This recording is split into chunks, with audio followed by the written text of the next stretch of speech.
हाय viewers, आज के इस वीडियो में हम लोग रेजिस्टेंस इन पैरेलल के बारे में पढ़ेंगे। इलेक्ट्रिसिटी का चैप्टर आप देख रहे हैं, 11वां एपिसोड चल रहा है अभी। मैं कौशिक आप सभी का स्वागत करता हूं। इससे पहले की वीडियो में हम लोगों ने सीरीज़ के बारे में पढ़ा। तो सीरीज़ तो बहुत अच्छी चीज़ लगी, हम लोग उसका कैलकुलेशन भी समझ पाए, लेकिन सीरीज़ के अंदर कुछ ना कुछ खामियां रह जाती हैं। उन खामियों को पूरा करने के लिए इलेक्ट्रिकल के बारे में जो लोग स्टडी कर रहे थे उन लोगों ने एक चीज़ को नोटिस किया यहाँ पर। वो ये कि जब सीरीज़ में कोई भी हमने एक सर्किट बनाया, यहाँ पे एक बल्ब लगाया, यहाँ पे एक फ़ैन लगाया, यहाँ पे एक कूलर लगाया और इसको जो है हमने कनेक्ट करके वापस जोड़ दिया, लेकिन अगर से यहाँ पर कोई एरर आ जाता है तो करंट की सप्लाई जाएगी ही नहीं, नो करंट। अब ना ये पंखा चलेगा, ना ये कूलर चलेगा, ना ये बल्ब चलेगा। तो यहाँ पर इसमें प्रॉब्लम यही है। या फिर अगर मान के चलें हम कि यहाँ पर कोई एरर आया, तो यहाँ पर ये पंखा तो चल रहा है लेकिन ये कूलर और ये बल्ब नहीं चलेगा।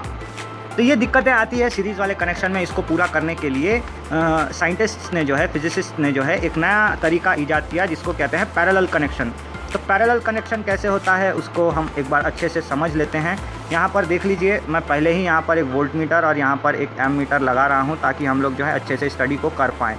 अब यहाँ पर एक लाइन यहाँ से निकली पॉजिटिव से, ये नेगेटिव को आ रही है लाइन, अप्रोच लाइन। अब ये पॉजिटिव से जो यहाँ पर हमने वायर छोड़ा, इसके अंदर में यहाँ पर एक जंक्शन लगाया जाता है। ये जंक्शन इस पॉइंट पर आते ही ऐसे 3 ब्रांचेस में डिवाइड हो गया। अब ये 3 ब्रांचेस में अलग अलग डिवाइसेस हमने लगाए, अलग अलग डिवाइसेस हमने ऐसे इंस्टॉल किए। अब ये 3 ब्रांचेस जाके फिर एक जगह मिल गई। तो ऐसे करके जो है हम लोगों ने एक पैरेलली, ये इसके पैरेलल हमने जो है एक कनेक्शन क्रिएट किया। अब यहाँ पर क्या होता है, जब हम यहाँ से करंट की सप्लाई देते हैं, आई जो है हमारा जाता है वो 3 डिविजन्स में बढ़ जाता है। ये बन जाता है I1, ये बन जाता है I2 और ये बन जाता है I3। अब अगर I1 फेल हो गया तो I2 और I3 चलते रहेंगे, या I2 फेल हो गया तो I3 I1 चलेंगे। ऐसा ही कुछ होगा कि अनइंटरप्टेबल करंट यहाँ पर चलता रहेगा। अलग अलग डिवाइसेस के लिए अलग अलग कनेक्शंस यहाँ पर दिए गए हैं। अब जैसे कि मैंने इससे पहले वीडियो में भी बोला था कि ये जो कॉमन पॉइंट्स है, ये कॉमन पॉइंट्स पे जब हम वोल्ट मीटर लगाकर देखते हैं तो हमको जो है वोल्टेज एक ही मिलता है। हर जगह एक ही वोल्टेज मिलेगा जो कि इस सप्लाई सिस्टम यानी सेल के पोटेंशियल डिफरेंस के बराबर होगा। तो हमने ये तय किया कि यहाँ पर जब हमने एक वोल्ट मीटर लगाया तो हमको एक रिजल्टेंट मिला जो कि है V। ओके, तो ये हमको अलग से लगाने की ज़रूरत नहीं है क्योंकि हमने जो है इसको ऑलरेडी यहाँ पर फिट कर दिया है। तो वोल्ट मीटर जैसे ही हमने लगाया हमको पता चल गया कि वोल्टेज अक्रॉस द लाइन हर जगह सेम जा रही है। बस यहाँ पर चेंज क्या हो गया, करंट की डायरेक्शंस। एक करंट ऐसे मूव हुआ, एक करंट ऐसे मूव हुआ, एक करंट ऐसे मूव हुआ, एक करंट ऐसे मूव हुआ। इससे पहले मैं आगे बढ़ूँ, मैं आप लोगों को एक चीज़ बताना चाहता हूँ जो कि मैं इससे पहले कई वीडियोज़ में भूल चुका हूँ। एक यहाँ पर कन्वेंशन होता है साइन सिस्टम का जिसे कहते हैं की। इसको जो है के से बताते हैं। ये एक्चुअली में स्विच होता है, अभी स्विच ऑफ है। जैसे ही हम इसके अंदर ऐसे डॉट बैठाते हैं, अब ये स्विच ऑन का इंडिकेशन है और करंट अब फ्लो हो रहा है। इसमें करंट ऐसे आगे बढ़ेगा और ऐसे वापस पहुँच जाएगा अपने डेस्टिनेशन पर। ये ऐसे आगे बढ़ गया और ये अपने डेस्टिनेशन पे पहुंच गया थ्रू द एमीटर एंड वोल्ट मीटर। तो ये चीज़ आप समझ गए होंगे। अब यहाँ पर जब I चेंज हो गया और V समान है तो हम लोग समझ रहे हैं यहाँ पर कि V is a constant here and I have different values. And obviously यहाँ पर रेसिस्टर 1 है, ये रेसिस्टर 2 है और ये रेसिस्टर 3 है, तो R की वैल्यूज़ भी यहाँ पर चेंज हो गई। अब हम फिर से यहाँ पर डेटा गिवन में जाते हैं, डेटा ऑब्जर्व्ड हियर। ऑब्जर्व में हम लोग चलते हैं और क्या क्या हमने ऑब्जर्व किया वो देखते हैं। हमने देखा कि I जो है टोटल I करंट का टोटल वैल्यू वो हो गया I1 plus I2 plus I3। ये हमने देखा कि यहाँ पर ये रूल काम कर रहा है। जैसे इससे पहले सीरीज़ में हमने देखा वोल्टेजेस को जोड़कर हमने टोटल वोल्टेज बनाया। उसके बाद रेसिस्टेंस की बात की जाए तो टोटल रेसिस्टेंस भी ऐसा ही कुछ होगा, R1 plus R2 plus R3 type का। और यहाँ पर वोल्टेज जो है ये रहेगा कॉन्स्टेंट अमॉन्ग द ट्रैक। तो ये कांस्टेंट हो गया। इसमें जो है हमने ये ऑब्जर्वेशन देखा, लेकिन ज़रूरी नहीं है कि R यही रहे, खेल यहीं पे है। R को हम लोगों को जो है रीडिफाइन करना पड़ेगा यहाँ पर through this I and V। अब यहाँ पर वापस से ओम्स लॉ पर चलते हैं। अकॉर्डिंग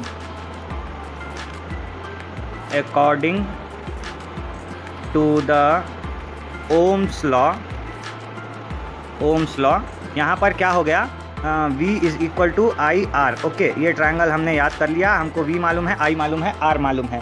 तो यहाँ पर देखिए व्यूवर्स, हम लोगों को जो है I का वैल्यू चेंज कर सकते हैं हम यहाँ पर, क्योंकि I जो है I1, I2, I3 यहाँ पर हमने दिया हुआ है। तो हमको R से कोई अभी मतलब नहीं है, V और I हमको पता है कि क्या है यहाँ पर। अब चलिए हम I के बारे में जानते हैं। तो I का वैल्यू क्या होगा, V डिवाइडेड बाई R।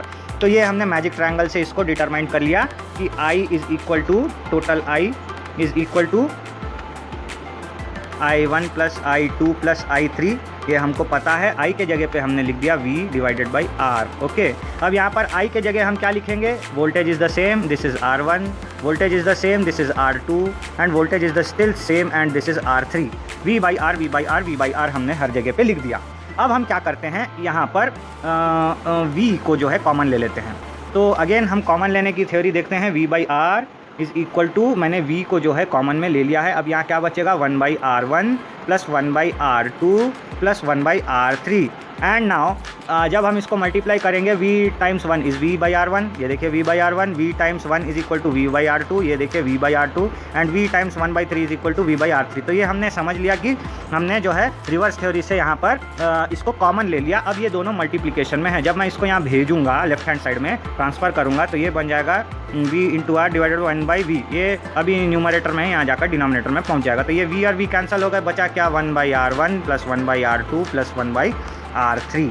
तो यहाँ पर अब जाके हमको आंसर मिला। आंसर क्या मिला हम लोगों को, आंसर ये मिला कि 1 by R is equal to 1 by R1 plus 1 by R2 plus 1 by R3। Okay, तो आई होप आप लोग समझ गए होंगे कि यहाँ पर हमको जो है रेसिस्टेंस, टोटल रेसिस्टेंस कैसे मालूम करना है। अब यहाँ पर मैं आपको एक प्रॉब्लम भी सॉल्व करके दिखाता हूँ। यहाँ पर देखिए हम लोगों को एक ऐसी चीज़ मालूम करना है, एग्जाम्पल दिया हुआ है NCERT की किताब में 12.8, जल्दी से हम उसको सॉल्व कर लेते हैं। तो 12.8 वाला हम यहाँ पर एग्जाम्पल देखते हैं। यहाँ पर क्वेश्चन में दिया गया है कि 3 रेसिस्टेंसेस को हम लोगों ने जो है पैरेलली कनेक्ट किया है, 5 ओम्स, 10 ओम्स और 30 ओम्स के इसमें। तो यहाँ पर मैं आपको सर्किट डायग्राम आपको फिर से दिखा देता हूँ। ऐसा ही कुछ सर्किट डायग्राम बनेगा। ये 5 ओम्स, ये जो है 5 ओम्स, ये 10 ओम्स और ये जो है यहाँ पर मैं लिख देता हूँ, इसकी वैल्यूज़ जो है मैं लिख देता हूँ। ये हो गया 5 ओम्स का, ये हो गया 10 ओम्स का और ये हो गया 30 ओम्स का। तो ये हो गया यहाँ पर दिया हुआ है और यहाँ पे वोल्टेज जो है वो भी दिया हुआ है 12 वोल्ट। अब हमको क्या क्या मालूम करना है, टोटल रेसिस्टेंस मालूम करना है और उसके बाद टोटल करंट मालूम करना है और क्या बचा, I1, I2, I3 भी मालूम करना है। तो यहाँ पर हम जल्दी जल्दी से वो चीज़ देख लेते हैं कि इसको कैसे सॉल्व करना है। तो ये चीज़ को सॉल्व करने के लिए सबसे पहले जो है मैं आपको I1, I2 और I3 की वैल्यू निकालनी पड़ेगी हम लोगों को, क्योंकि इसी के बेसिस पे जो है टोटल I निकलेगा। जब टोटल I निकलेगा तो हम लोग R को भी कैलकुलेट कर सकते हैं।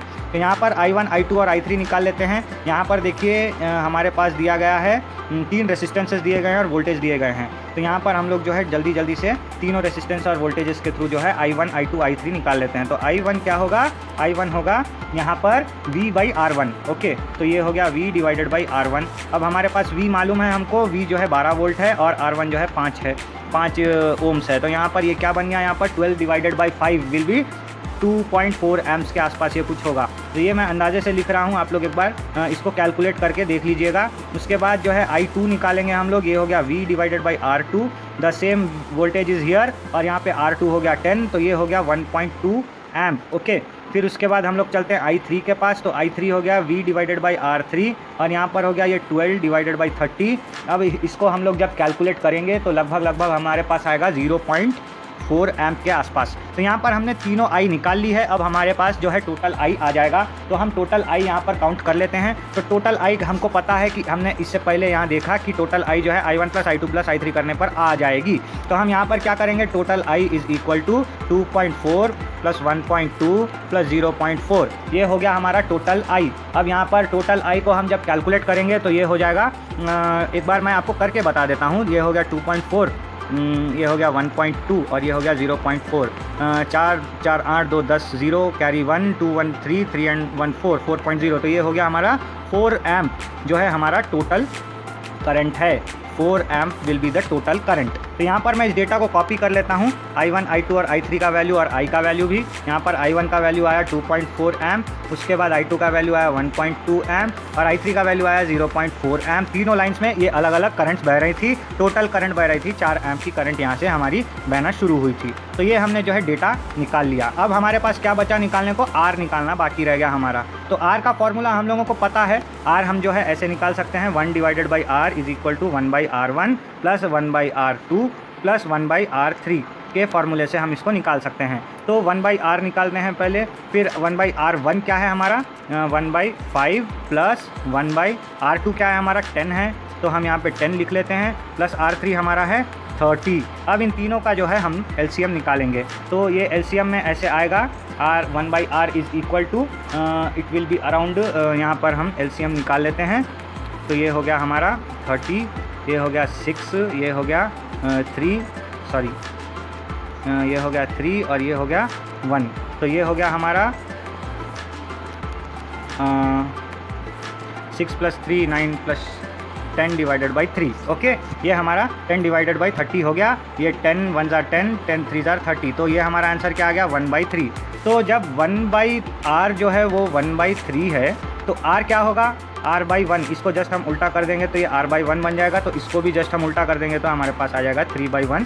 तो R इज़ इक्वल टू 3। अब ये 3 क्या है, रेसिस्टेंस है, तो this will be in ohms. Okay, तो यहाँ पे हमारे पास ये डेटा भी आ गया। हमारे पास टोटल रेसिस्टेंस जो है वो है 3 ओम। तो ये हम लिख लेते हैं यहाँ पर R इज़ इक्वल टू 3 ओम। हम लोगों को ये चीज़ पता चल गई। तो आई होप आप लोग समझ गए होंगे कि कैसे जो है हम लोग पैरेलल कनेक्शन को भी एक कामयाब बना सकते हैं सर्किट के अंदर। अब यहाँ पर मैं आपको एक और चीज़ बता देता हूँ। R1 5 ओम है, उससे बड़ा तो R2 है 10 ओम, उससे भी बड़ा है 30 ओम का ये R3। लेकिन जब टोटल रेजिस्टेंस हम निकालते हैं तो हमको मिलता है 3 ओम। मतलब क्या हुआ, वैल्यू डिक्रीज़ हो गई। हमारे ऑब्जर्वेशन के पेज में हम लोग लिख लेते हैं कि यहाँ पर एक और क्या हुआ, R की value of R decreases, value of R decreases. मतलब जब हमको एक ऐसा सेटअप करना है जिसमें कि हमारा कोई भी डिवाइस का लाइन अगर ख़राब हो तो बाकी डिवाइसेस को इफेक्ट नहीं होना चाहिए। अगर I1 का लाइन ख़राब हो तो I2 और I3 वैसे ही चलते रहने चाहिए। हाँ, तो ऐसे में हम लोग जो है पैरेलल कनेक्शंस को यूज़ करते हैं। दूसरी चीज़, हम अगर यहाँ पर कितने भी सारे बड़े बड़े रेसिस्टर्स लगा लें तो टोटल अमाउंट ऑफ रेसिस्टिविटी जो होगी, टोटल अमाउंट ऑफ जो रेसिस्टेंस होगा वो बहुत ही कम होगा। हम लोग जो है यहाँ पर कम रेसिस्टेंस अगर लाना चाहते हैं, मिनिमम रेसिस्टेंस अगर हम यहाँ लाना चाहते हैं, तो हम लोगों को एक ही काम करना है, पैरेलल कनेक्शंस लगाना है, कैलकुलेशन करके कि कितना अगर हम लगाएंगे तो हमारा कितना जो है करंट सेव हो जाएगा। तो आज के वीडियो में व्यूअर्स इतना ही। मिलते हैं अगले वीडियो में। अगले वीडियो में कुछ और एक्साइटिंग हम करने जाएंगे जिसमें कि पैरेलल और सीरीज दोनों कनेक्शंस को हम लोग यूज़ करना सीखेंगे। तो मिलते हैं अगले वीडियो में। Thanks for watching.